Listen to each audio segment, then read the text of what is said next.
This is going to be an example of two parallel circuits that are in series with each other. So R1 and R2 are a parallel circuit, and R3 and R4 are a parallel circuit. So I'm just going to kind of set it up the way I always do with my circuits to figure out what the voltage, current, and resistances are at each of the points for R1, R2, R3, R4, and then R total or R equivalent, whichever your teacher is using. I kind of use both, depending on, I don't know, day of the week. So now I'm going to go through and kind of write these out. I always have my resistors, or not always, but in this case I do, because usually it's on the resistor. So I have 600, 100, 700, and 100, 600, 100, 700, and 100. And my total voltage that's coming off the battery is 9.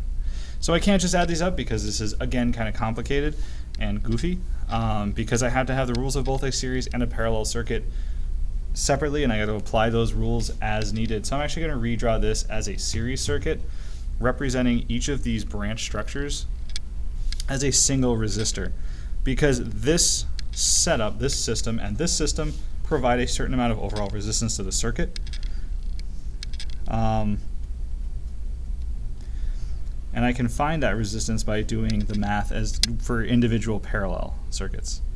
So if I do this, we've got this is going to represent R1 and R2, and this is going to represent R3 and R4.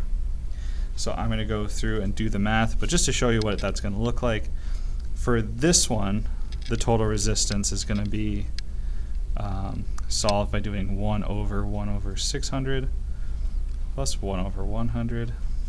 And this one is going to be, the total of this branch structure is 1 over 700 plus 1 over 100. So that's how I'm going to solve to see what the equivalent resistance of this is, and then this is how I figure out how much this is, and I'll do that and label it down here on this kind of equivalent chart, which I can use for some of my math. So I'm going to go ahead and do that in the calculator, and by magic it'll be back. Alright, so I went ahead and did that. These are the numbers that I got. I got 85.7 for the top and 87.5 for the bottom. Now that's the equivalent resistors to the branches. So this is 2 resistors represented as 1. This is 2 resistors represented as 1.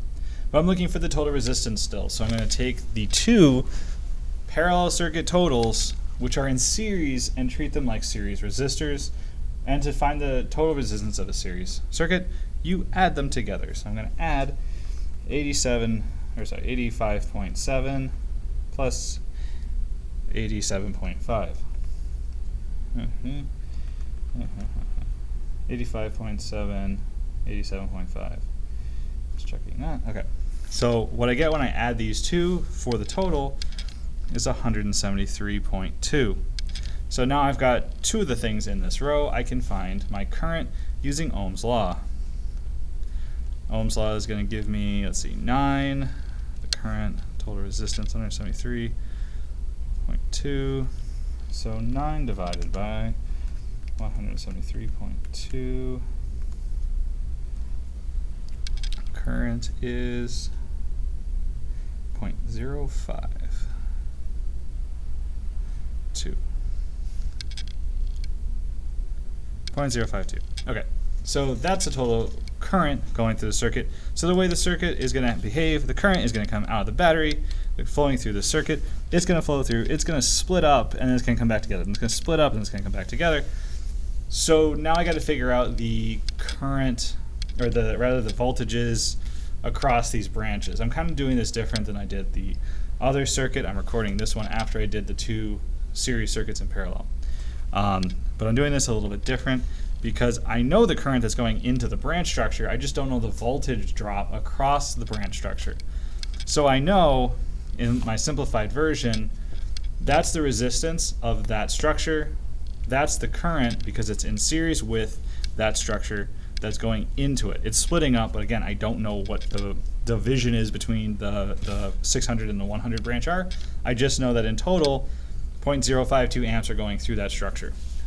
So to find the voltage going in here, to find the voltage across there, I'm going to do V equals IR, and to find the voltage across here, I'm going to do V equals IR using the resistance of the structure and the current that is the total that's going through it.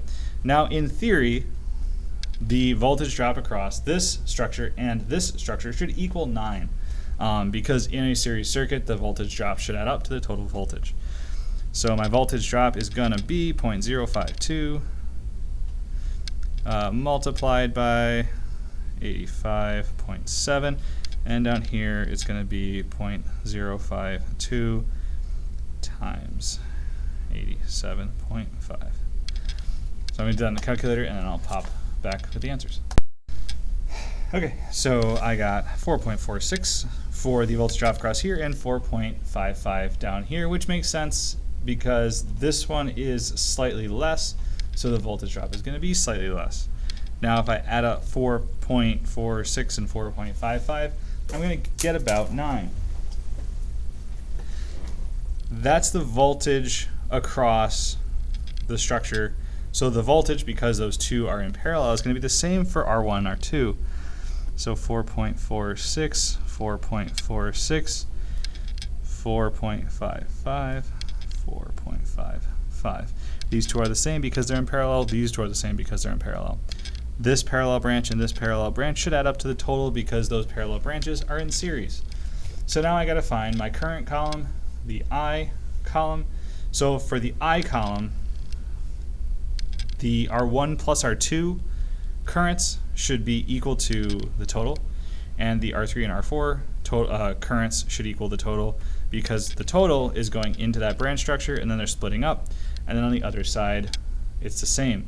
Like if you had a group of people going through a grocery store, they all come in, they split into different aisles, but they should all come back together in the end if you go grocery shopping with a group. I don't know about the analogy, but that's kind of the way I think about it. Like they're splitting up in hallways, but at the other side, they're all going to come back together. So what I'm going to do now to find this column is I'm going to divide the voltage by the resistance, because for each column, I'm doing voltage is current times resistance. To solve for current, voltage divided by resistance equals the current.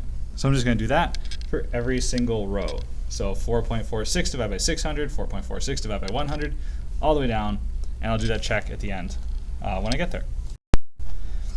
So with a little bit of rounding, these are the numbers that I end up with, 0.007 and 0.045 for the breakdown for the split. As that 0.052 comes in, it splits up, and these two added together is about that.